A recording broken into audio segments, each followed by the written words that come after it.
Hello guys, welcome back to my channel. Today I'm going to take you around New York City and show you what it looks like during a pandemic. Ever since COVID happened, a lot of people have been leaving the city to go back home, and it's been evidently a ghost town, which is so spooky because when have you seen New York City this empty? I decided to spend the weekend in the city because I wanted to see what outdoor dining looked like and see if things were getting back to normal. As you can see, there's barely anyone on the sidewalks. Places that are notoriously crowded like Madison Square Garden, Midtown, Times Square were practically empty, and this was taken on a Saturday too. The only crowd that we saw was literally this line for Crocs, which who knows why there was one. Ben and I checked into a hotel for the weekend near Times Square, and keep in mind, not all hotels are open for business. Check-in was very smooth, everyone was wearing a mask, there was a layer of plexiglass between us and the front desk workers, sanitizers were available at every touch point, and they even limited the elevators to 2 people. Normally on a Saturday night in Midtown, the city comes alive and there's so many people ready to have fun and celebrate the weekend. This is Bryant Park at night, and although it was a bit sad to see, there was actually something really nice about the lack of crowds in this area, and I found it really peaceful at night as well. Just for comparison again, this was Times Square day and night. The area that was infamous for crowds and tourists were completely empty, which is quite shocking. And of course, this isn't a New York City trip without great food, so for dinner we stopped by the best, most underrated sushi spot in town called Sushima. I've had a lot of sushi in my lifetime, and this tops everything. And what's so interesting is that this restaurant now uses disposable plates, cups, and utensils for every dish because of sanitary reasons. They also had indoor and outdoor seating, but we chose indoor because of the cool sliding doors that gave you an authentic feel and, of course, some privacy.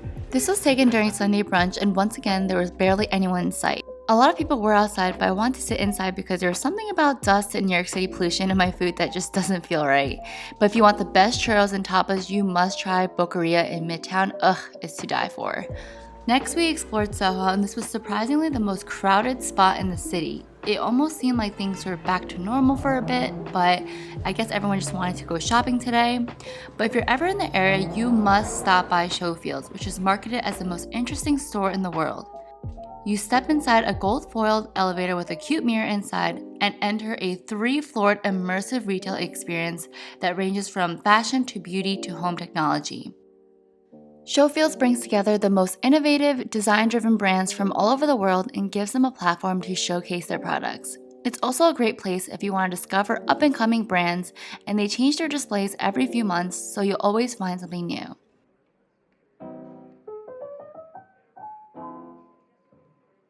I actually got myself a bottle of this hemp oil from Folk Beauty, which is a Black-owned small business, and I've already seen such great results. So much to the point that I've already incorporated it into my everyday skincare routine. Smith & Sinclair is an alcoholic cocktail gummy, which is super fun if you want to get a subtle buzz throughout the day, and I wish I could have tried some to tell you how it tasted, but look over here guys. Behind this candle display is a secret door that leads you to a freaking slide. This was probably the highlight of my entire weekend and so freaking fun. Bye, baby. Bye!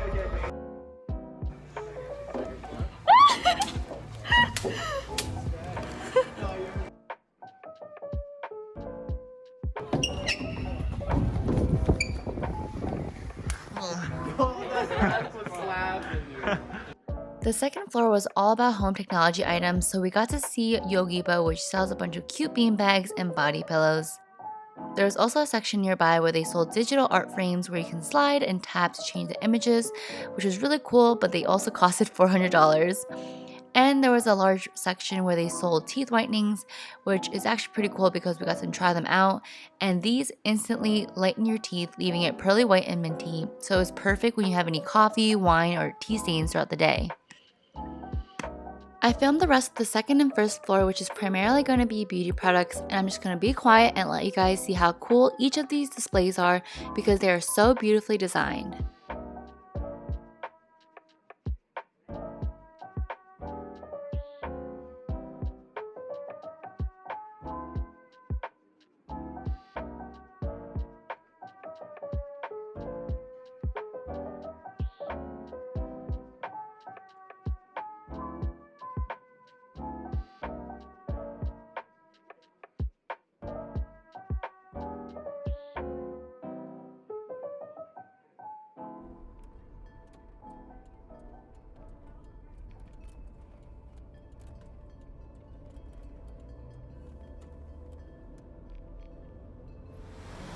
Next, we stopped by Chinatown, and it was a bit sad to see how empty it was and the impact COVID had on this community. Make sure you support local Chinese businesses, guys. We got some mochi donuts for a snack and headed over to Arctic House in Chelsea to see work from Shohei Fujimoto. Warning, there's a lot of flashing lights in this clip, so if you are sensitive to that, please skip over this part. Arctic House is known for its immersive art exhibitions that blends art, science, and technology together. So this installation was really cool because the artist manipulated each single laser to produce an audio-visual experience.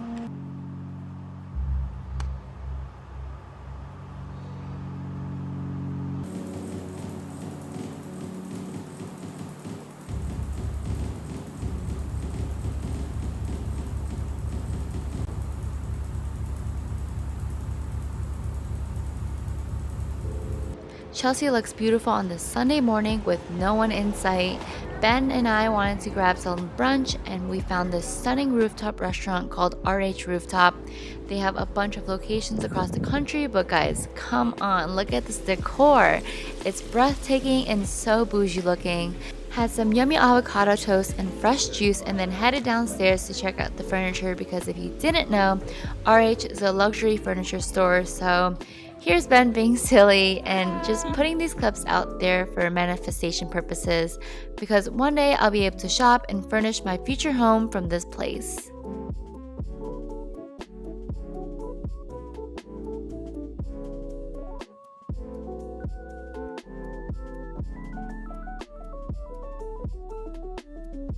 And last but not least, we ended our day with our favorite Japanese bookstore.